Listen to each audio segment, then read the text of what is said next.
Mi nombre es Elena López. Tengo 27 años y soy una diseñadora gráfica que construyó todo desde cero. Trabajé día y noche forjando una carrera con mis propias manos. Pero para mi familia, nada de eso parecía ser suficiente. En lo que se suponía que sería una cálida cena familiar, mi madre me miró directamente a los ojos y me llamó una carga. Me quedé helada. Después de todo lo que había hecho, de todo lo que había sacrificado, ¿era así como realmente me veían? No discutí, no lloré. Simplemente me levanté y me marché. Y desde ese momento, nada entre mi familia y yo volvió a ser lo mismo. Meses después, mi teléfono se iluminó con llamada tras llamada, mensaje tras mensaje. Sabía lo que querían. Pero esta vez, las cosas iban a ser diferentes. Si alguna vez te has sentido ignorada por tu propia familia o has tenido que luchar para que te vean por quien realmente eres, entonces esta historia es para ti. Esa cena no fue la primera vez que mi familia me hizo sentir pequeña, pero fue la que me rompió. Al crecer en Toledo, siempre supe que era diferente, mientras la mayoría de los niños soñaban con trabajos estables. Yo dibujaba logotipos en servilletas, construyendo un portfolio incluso antes de terminar el instituto. A los 27 años, era una diseñadora gráfica independiente que ganaba 350.000 euros al año. Mis clientes iban desde cervecerías locales hasta gigantes tecnológicos en Barcelona. Diseñé identidades de marca que aparecían en vallas publicitarias, sitios web e incluso anuncios de la Supercopa. El año pasado, sin ir más lejos, conseguí un contrato con una startup que pagó 6 cifras por un solo logotipo. Mi trabajo era mi orgullo, mi prueba de que lo había logrado por mis propios medios. Pero para mi familia, nunca fui suficiente. Mi hermano mayor, Carlos, era su niño de oro. A los 32 años, acababa de ser ascendido a gerente regional en un banco de la ciudad. Y para mis padres, ese era el pináculo del éxito. Un sueldo fijo, una oficina en esquina, un traje. Esas eran las cosas que importaban. Mi padre, Guillermo, tenía un pequeño taller de coches, apenas subsistiendo, pero orgulloso de su trabajo honesto. Mi madre, Dolores, una contable jubilada, llevaba las cuentas de la familia y sus expectativas por las nubes. Para ellos, el trabajo de Carlos era una insignia de honor. Mi trabajo como freelance era simplemente jugar con dibujitos. En cada reunión familiar exhibían los logros de Carlos, sus bonificaciones, su coche nuevo, sus eventos de networking. Mientras tanto, mis contratos, mis premios, mi cuenta bancaria eran descartados como si no existieran. Había estado viviendo en casa para estar cerca, ayudar, mantener lazos estrechos. Durante más de 5 años, había aportado 250.000 euros a la familia. Cubrí las facturas médicas de mamá cuando su seguro no pagaba, costé las reformas del taller de papá e incluso saqué a Carlos de un apuro cuando arruinó un préstamo de coche. Pero nunca fue suficiente. A cada paso me comparaban con Carlos como si mi trabajo fuera un pasatiempo y el suyo fuera lo de verdad. ¿Por qué no puedes ser más como tu hermano?, decía mamá con voz aguda durante las comidas dominicales.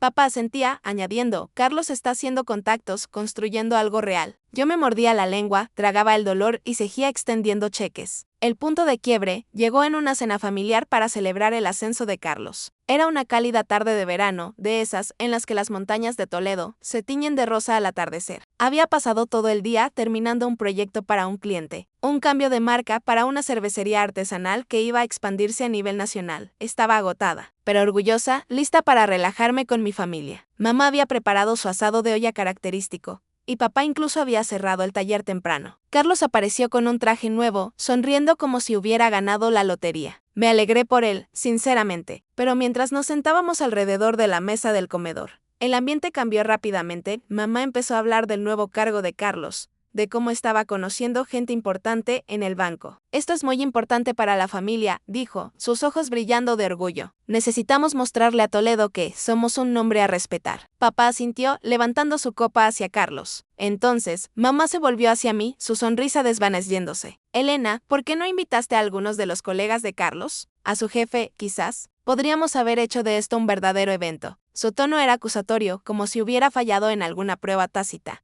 Fruncí el ceño, confundida. Es una cena familiar, mamá. Pensé que solo estábamos celebrando juntos. Carlos se recostó, sonriendo. Vamos, Elena. Siempre estás encerrada con tu portátil. Podrías haberme ayudado a hacer contactos. No es como si estuvieras ocupada con algo serio. Sus palabras golpearon como una bofetada. Mis diseños estaban en productos de todo el país. Pero para él, yo solo estaba perdiendo el tiempo. Papá intervino, su voz áspera. Ella tiene razón, Elena.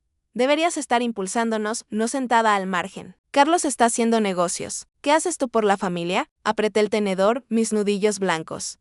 ¿Qué hago? He pagado la mitad de esta casa, papá. El techo nuevo, la cirugía de mamá, el equipo de tu taller. 250.000 euros a lo largo de los años. Eso es lo que hago. La mesa quedó en silencio. El rostro de mamá se tensó y dejó el vaso con fuerza. No exageres, Elena. Ayudas, claro, pero Carlos es el que nos lleva adelante. Simplemente no estás contribuyendo como él. Fue entonces cuando todo empezó a desmoronarse. Miré a Carlos, esperando que dijera algo, cualquier cosa para apoyarme, pero solo se encogió de hombros, como si mis contribuciones fueran calderilla. Papá negó con la cabeza, murmurando que yo no entendía. El aire se sentía denso, sofocante. Había pasado años entregando mi corazón y mi cartera a esta familia solo para que me dijeran que era menos que mi hermano. La cena se suponía que era una celebración, pero se estaba convirtiendo en un juicio y yo era la acusada. La tensión en la mesa se rompió como un cable tenso. Había intentado mantener la paz, dejar pasar sus comparaciones, pero el peso de sus palabras me estaba aplastando. ¿Sabes qué, Elena?, dijo mamá con voz gélida, cortando el tintineo de los cubiertos. Simplemente nos estás arrastrando, siempre haciendo las cosas a tu manera, sin pensar nunca en lo que esta familia necesita. Sus ojos se clavaron en los míos, inflexibles, como si yo fuera una extraña. Papá se inclinó hacia adelante, con el ceño fruncido. Tiene razón, no estás tirando del carro. Carlos está ahí fuera haciéndonos un nombre, y tú simplemente estás sentada ahí. Carlos sonrió, agitando su copa de vino. Quizás si te importara la familia, darías un paso al frente por una vez,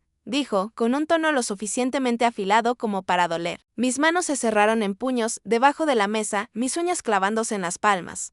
Sus palabras no solo eran injustas, eran una traición. Había pasado años poniendo a esta familia primero, sacrificando mis propios planes para mantenerlos a flote. ¿Crees que no me importa?, dije, mi voz baja pero firme, aumentando con cada palabra. He entregado mi corazón a esta familia. Cientos de miles de euros, años de mi vida, todo para asegurarme de que estuvierais bien. Renuncié a mis propios sueños para mantener esta casa funcionando, para mantenernos unidos. ¿Y me llamas una carga? La habitación quedó en silencio, el aire denso de tensión, los ojos de mamá se entrecerraron, su postura rígida. No te hagas la víctima, Elena. Eres una desagradecida, retorciendo todo para hacernos quedar mal. Carlos es quien está construyendo un futuro para esta familia. Papá resopló, negando con la cabeza. Siempre has sido demasiado independiente, demasiado terca. No entiendes lo que significa ser una López. Carlos simplemente desvió la mirada. Su silencio, un acuerdo tácito, permitiendo que sus palabras me enterraran más profundamente. Ya no podía respirar en esa habitación. Sus acusaciones, su desprecio por todo lo que había hecho, era demasiado. Aparté mi plato, el estruendo rompiendo el silencio. Os lo he dado todo, dije, mi voz firme a pesar del dolor en mi pecho. Pero no me veis. Nunca me habéis visto. Me levanté, mi silla arrastrándose contra el suelo, el sonido definitivo. Mamá extendió sus dedos, rozando mi muñeca. Elena, basta. Estás siendo ridícula. Pero la aparté, mi resolución como el acero. Cogí mi chaqueta del pasillo, mi corazón latiendo, pero mi mente clara. No solo me iba de la mesa, me iba de esta casa, de este ciclo interminable de no ser suficiente. La puerta principal se alzaba ante mí al salir a la fría noche de Toledo. Sentí como el peso de sus expectativas se desvanecía. Había terminado de luchar por un lugar en una familia que no me quería. La puerta se cerró detrás de mí y no miré hacia atrás. A la mañana siguiente, empecé a buscar un lugar al que llamar mío. El centro de Toledo, con su vibrante escena artística y sus acogedoras cafeterías, parecía el lugar perfecto para empezar de nuevo. Desplacé las listas en mi teléfono, mi corazón latiendo con la idea de un nuevo comienzo. En una semana, encontré un elegante apartamento de un dormitorio en el corazón de la ciudad, con ventanas de suelo a techo y vistas al río Tajo. El alquiler era elevado, 2.000 euros al mes, pero con mis ingresos. Era un precio pequeño a pagar por la libertad. Firmé el contrato de arrendamiento sin dudarlo, mi firma, una promesa para mí misma. Al final de la segunda semana, estaba desempacando cajas, organizando mi escritorio con mi tableta de dibujo y mis monitores. El espacio se sentía como un lienzo en blanco, listo para que yo pintara mi futuro. Mi mejor amiga, Nuria, fue mi roca en todo momento. Nuria Guerra, una experta en marketing de 28 años. Había sido mi animadora desde nuestros días universitarios. Apareció el día de mi mudanza con los brazos llenos de comida para llevar de una taquería local y una botella de vino. Este lugar eres tú, Elena, dijo, sus ojos brillando mientras examinaba el apartamento. Se acabó vivir bajo la sombra de nadie. Nuria no solo me ayudó a llevar cajas, me ayudó a llevar el peso de empezar de nuevo. Pasó horas conmigo, haciendo una lluvia de ideas sobre cómo hacer que el espacio fuera mío, sugiriendo arte local para las paredes y arrastrándome a las tiendas de muebles. Cuando dudé de mí misma, preguntándome si había tomado la decisión correcta. Nuria estuvo allí con una feroz charla motivadora. No eres solo una diseñadora gráfica, decía. Eres una potencia. No dejes que nadie te diga lo contrario. Su fe en mí fue un salvavidas que me sacó de la niebla del rechazo de mi familia. Con un nuevo hogar y el apoyo de Nuria, me entregué a mi trabajo como nunca antes.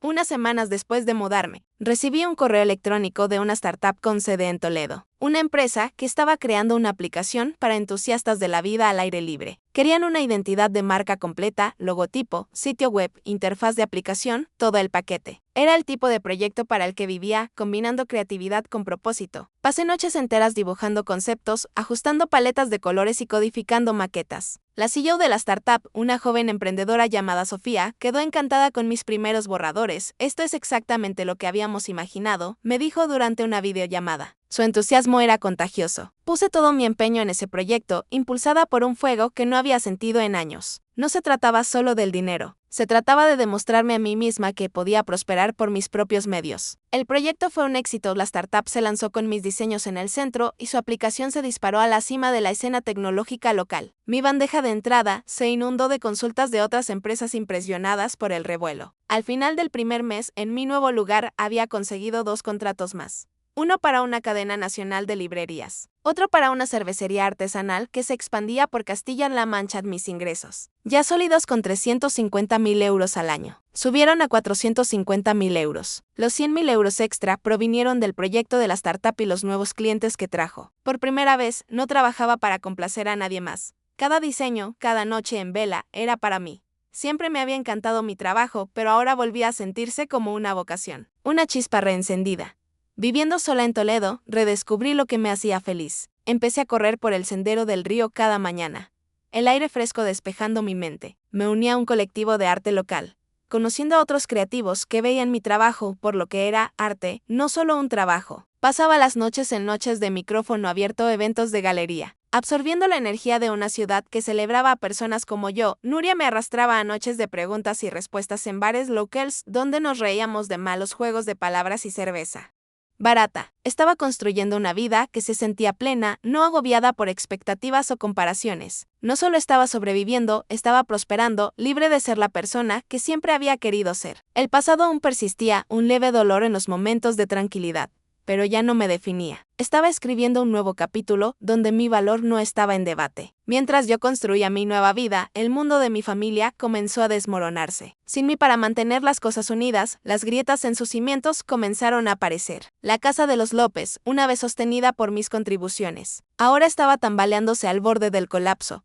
Sin mi apoyo financiero, las facturas se amontonaron como correos sin abrir.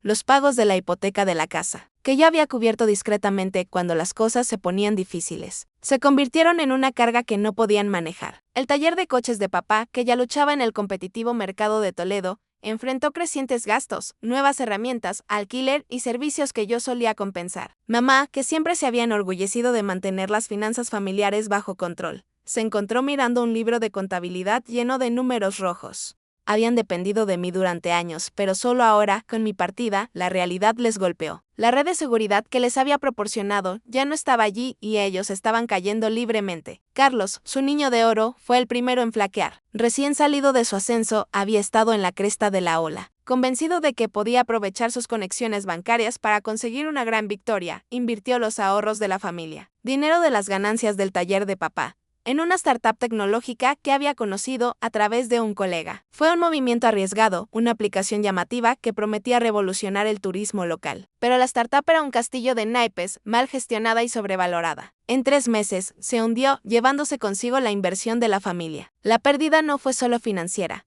Desmanteló el taller de papá, que dependía de ese efectivo para mantenerse a flote. Los proveedores dejaron de extender crédito y los clientes disminuyeron a medida que se corría la voz de los problemas del taller. El negocio, al que papá había dedicado su vida, ahora estaba perdiendo dinero, apenas capaz de mantener las luces encendidas. Los problemas de Carlos no terminaron ahí. En el banco, había estado haciendo trampas, falsificando números en las solicitudes de préstamo para impresionar a sus jefes. Pensó que podía burlar al sistema, pero una auditoría rutinaria lo descubrió. El escándalo fue pequeño, pero condenatorio en una ciudad tan unida como Toledo. Al final del cuarto mes, después de mi partida, Carlos estaba sin trabajo, su reputación hecha jirones. El título de gerente regional que había alardeado desapareció, reemplazado por un trabajo a tiempo parcial como cajero en un supermercado local. La ironía no se me escapó. Carlos, que había llamado trivial a mi trabajo, ahora estaba pasando leche y pan por la caja por el salario mínimo. Mamá fue quien más sufrió el golpe. Como contable jubilada, siempre había gestionado el presupuesto familiar con precisión. Pero sin mi apoyo, sus cálculos ya no cuadraban, empezó a recortar gastos, cancelando el cable, vendiendo muebles, incluso saltándose sus salidas del club de lectura para ahorrar gasolina. Las cenas semanales de la familia, una vez motivo de orgullo, se convirtieron en escasas comidas de sopa enlatada y pan del día anterior.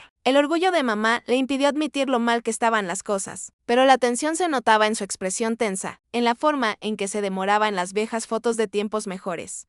La vida, que habían dado por sentada, se les escapaba y no quedaba nadie para atraparlos. Fue por esta época cuando mi nombre empezó a aparecer en los periódicos locals. La startup para la que diseñé había explotado en popularidad, y un reportaje en el Diario de Toledo destacó mi trabajo. La diseñadora local Elena López redefine la escena tecnológica de Castilla-La Mancha. Decía el titular, el artículo detallaba mi viaje desde el trabajo freelance hasta la obtención de importantes contratos, presentándome como un éxito hecho a mí misma. No mencionaba a mi familia, pero no tenía por qué hacerlo. Mamá lo vio en el supermercado, el periódico bajo el brazo, mientras pagaba sus compras con descuento. Papá lo leyó en el taller, un cliente se lo señaló, mientras esperaba un cambio de aceite, incluso Carlos. Embolsando productos enlatados, escuchó a los compradores hablar de esa chica López que lo logró a lo grande. Por primera vez, vieron lo que yo había estado haciendo todo el tiempo, no solo garabateando en un portátil, sino construyendo algo real, algo que importaba. Se dieron cuenta de que el dinero que les había dado no era solo un favor, era la columna vertebral de su estabilidad. Las manos de mamá temblaron al leer sobre mis contratos. Papá miró fijamente el taller vacío y Carlos evitó sus ojos, sabiendo que su fracaso había inclinado la balanza. Habían perdido más que mi dinero, me habían perdido a mí.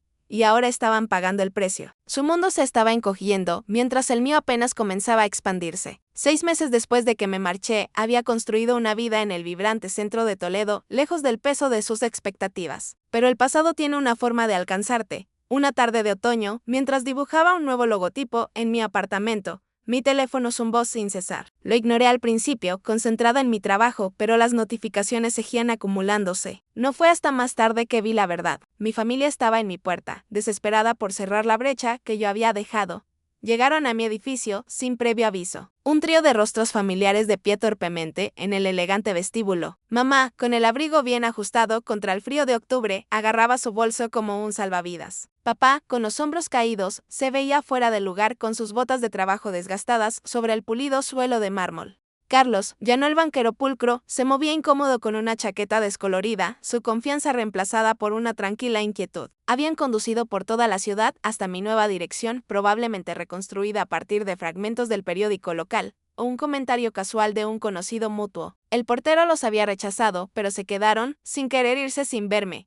Su presencia fue un sobresalto, un recordatorio de la vida de la que me había marchado. Ahora, de pie justo detrás de las puertas de cristal, papá fue el primero en actuar. Sacó su teléfono, marcando mi número una y otra vez, 20 llamadas en total, cada una sin respuesta, mientras yo me quedaba helada, mirando la pantalla. Los mensajes de voz se acumularon, su voz áspera, pero teñida de algo nuevo, algo parecido al arrepentimiento. Elena, soy tu padre, estamos aquí. ¿Podemos hablar? Dijo en un mensaje, las palabras cortantes pero pesadas. Entre sus llamadas, apareció un mensaje de texto de mamá, crudo y simple, ¿dónde estás? Era la misma pregunta que había hecho en los primeros días después de que me fui, pero ahora tenía un peso diferente, menos acusación, más súplica. Me quedé mirando las palabras, mi pulgar flotando sobre la pantalla, sin saber si responder o dejar que el silencio se mantuviera.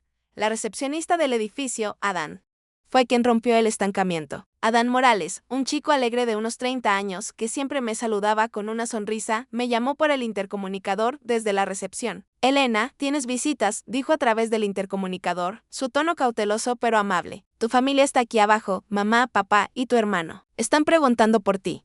¿Quieres que lo suba? Me apoyé en mi escritorio, el corazón latiéndome con fuerza. La idea de enfrentarlos de nuevo me provocó una mezcla de pavor y curiosidad. ¿Habían visto el artículo? Eso lo sabía. Habían leído sobre mi éxito, mi nueva vida. ¿Pero qué querían ahora? ¿Una disculpa, una ayuda o algo completamente diferente? Respiré hondo, recuperando la compostura. No, no lo subas. les dije a Adán con voz tranquila pero firme. Diles que los encontraré en la cafetería de enfrente en 1 hora. Adán transmitió el mensaje, su profesionalidad cortando la tensión de abajo. Pude imaginar los labios fruncidos de mamá, el suspiro frustrado de papá, el andar inquieto de Carlos mientras procesaban mi respuesta. Habían venido hasta aquí, pero yo no estaba lista para dejarlos volver a mi espacio. Todavía no. La cafetería, un terreno neutral, con sus luces cálidas y su bulliciosa multitud, se sentía como el lugar adecuado para enfrentar lo que tuvieran que decir. Mientras recogía mis cosas, poniéndome una chaqueta y cogiendo mis llaves, sentí una extraña mezcla de resolución e incertidumbre. Había pasado 6 meses construyendo una vida libre de su juicio, pero ahora estaban aquí, al borde de ella. Lo que viniera después, lo enfrentaría en mis propios términos. El murmullo de la cafetería se sintió como un escudo al entrar. El aire olía a granos tostados y bollería fresca, un marcado contraste con la tormenta que se gestaba en la mesa de la esquina donde mi familia esperaba. Mamá, papá y Carlos estaban sentados allí, sus rostros una mezcla de esperanza y tensión. Pero yo no era la misma Elena que habían alejado 6 meses atrás, estaba aquí para enfrentarlos, no para arreglarlos. Me deslicé en el asiento, mi postura firme a pesar del nudo en el estómago. Mamá habló primero, su voz más suave de lo que recordaba. Elena, necesitamos tu ayuda, dijo, con las manos apretadas alrededor de una taza. El taller está en problemas. Problemas de verdad. Estamos atrasados en los pagos y el banco nos pisa los talones. Papá sintió, con los ojos fijos en la mesa. Está mal, hija. Necesitamos 400.000 euros para mantenerlo a flote. Ahora te va bien. Vimos el artículo. Carlos se movió, evitando mi mirada, pero su silencio hablaba por sí solo. Era parte de esta súplica, aunque no lo dijera. Me recosté, el peso de su petición cayendo sobre mí como polvo. 400.000 euros. No solo me pedían dinero. Me pedían que volviera al papel del que había luchado por escapar, el de quien los sacaba de apuros, quien cargaba con sus cargas, mientras ellos ignoraban las mías. ¿Me pedís dinero?, dije, mi voz. Incluso después de todo, los ojos de mamá se abrieron como si no hubiera esperado resistencia. Es por la familia, Elena. Siempre has ayudado antes. Esa palabra familia me dolió profundamente, pero no de la forma en que solía hacerlo. Respiré hondo, recuperando la compostura. ¿Sabéis lo que fue?, dije, mis palabras lentas y deliberadas. Al crecer, puse mi corazón en mi trabajo. Construí una carrera de la nada. Estaba orgullosa de ello.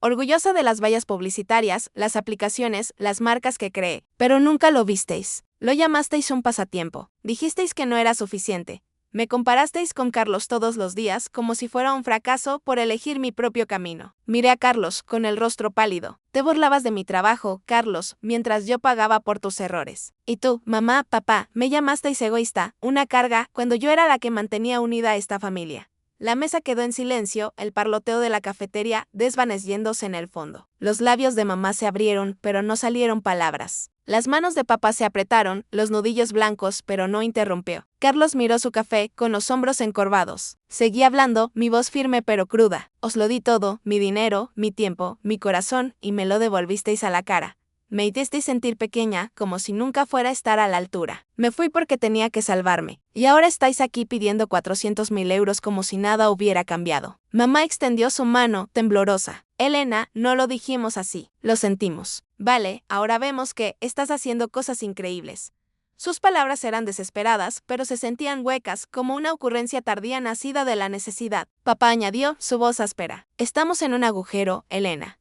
Eres nuestra única oportunidad. Carlos finalmente habló, su voz baja. La he cagado, ¿vale? Lo sé, pero el taller es todo lo que nos queda. Negué con la cabeza. Una risa amarga escapó de mí. No lo entendéis. No se trata de dinero. Se trata de respeto, de verme por quien soy. He pasado años demostrándome a mí misma y he terminado de rogar por vuestra aprobación. Me incliné hacia adelante, mis ojos clavados en los suyos. No os daré el dinero, ni ahora, ni nunca. Os he mantenido el tiempo suficiente. Las palabras quedaron suspendidas, definitivas. El rostro de mamá se arrugó, las lágrimas brotaron, pero no vacilé. La mandíbula de papá se tensó, su frustración clara, pero permaneció en silencio. Carlos desvía la mirada, sus manos inquietas. Me levanté, mi silla rozando suavemente el suelo. Esta es la última vez que hacemos esto, dije, mi voz firme. Se acabó. No me llaméis, no me mandéis mensajes. No os presentéis en mi edificio. Ya no soy vuestra red de seguridad. Miré a cada uno de ellos, memorizando sus rostros, no por amor, sino como un recordatorio de por qué me marchaba. Me di la vuelta y salí de la cafetería. La campana de la puerta, sonando al salir al fresco aire de Toledo. El peso de sus expectativas, sus exigencias se desvaneció con cada paso. Ya no huía de ellos, era libre. La ciudad se extendía ante mí, viva con posibilidades, y supe que nunca miraría hacia atrás. Después de salir de aquella cafetería, nunca miré hacia atrás. Mi vida en Toledo floreció, un lienzo pintado con nuevos colores, libre de las sombras de mi pasado. Ya no me definía por lo que había dejado atrás, sino por lo que estaba construyendo, un futuro a mi manera. Mis días estaban llenos de alegría compartida con mi pareja. Iker Vidal, un fotógrafo de buen corazón que había conocido en una galería de arte local. Trajo a mi vida una calidez que no sabía que necesitaba. Pasábamos las mañanas tomando café en el balcón de mi apartamento, el río Tajo brillando debajo, hablando de todo, desde tendencias de diseño hasta nuestros sueños para el futuro. El apoyo tranquilo de Iker me mantenía con los pies en la tierra, su risa un recordatorio de que el amor podía ser fácil. Mi carrera se disparó más alto que nunca. Llegaron nuevos contratos, desde startups tecnológicas hasta marcas nacionales. Mis diseños aparecieron en vallas publicitarias y aplicaciones. Mis ingresos, estables en 450.000 euros al año. Me dieron la libertad de explorar, de crear sin miedo. Asistí a talleres, fui mentora de jóvenes diseñadores e incluso inicié un proyecto secundario, una iniciativa artística comunitaria que unió a los creativos de Toledo. Cada paso se sentía como una celebración de en quien me había convertido. Mientras tanto, el mundo de la familia López continuó desmoronándose. Sin mi apoyo, el taller de coches de papá no pudo sobrevivir. El banco ejecutó la hipoteca, el terreno se vendió a una cadena minorista, borrando décadas de su trabajo. Mamá y papá empacaron sus vidas, dejando la casa que una vez habíamos compartido por un pequeño alquiler en las afueras de Toledo, un lugar donde las calles eran tranquilas y las oportunidades escasas. Mamá, una vez meticulosa con sus presupuestos, ahora recortaba cupones y compraba en tiendas de segunda mano, su orgullo sepultado bajo la necesidad. Las cenas familiares, las risas, el sentido de hogar desaparecieron, reemplazados por una lucha por llegar a fin de mes en un lugar que les resultaba extraño. La caída de Carlos fue aún más pronunciada. El escándalo en el banco lo había dejado sin empleo en finanzas, su reputación una sombra de su antigua gloria. Consiguió un trabajo como repartidor, transportando paquetes por toda la ciudad por apenas el salario mínimo. El hermano, que una vez se había pavoneado con confianza, ahora se movía por la vida con la cabeza agacha, sus sueños de grandeza reemplazados por largas horas y pies doloridos. Escuché estas noticias a través de susurros en la unida comunidad de Toledo. Vecinos, antiguos conocidos, el ocasional artículo sobre el cierre del taller. No se acercaron, y no lo esperaba, había trazado una línea y habían aprendido a vivir con ella. Mi corazón me dolía a veces, un eco tenue de la familia que una vez había amado, pero ya no llevaba su peso. Mirando hacia atrás, veo la lección grabada en cada elección que hice. Había pasado años tratando de demostrar mi valía a personas que no podían verla, derrochando mi energía en una familia que me menospreciaba. Dejarlos, no se trataba solo de escapar. Se trataba de elegirme a mí misma. Aprendí que mi valor no proviene de la aprobación de los demás, sino de la vida que construyo, las personas a las que apoyo, la alegría que creo. Cortar lazos con aquellos que me destrozaron no fue una pérdida, fue una liberación. Había encontrado mi lugar en el mundo y nadie podía quitármelo.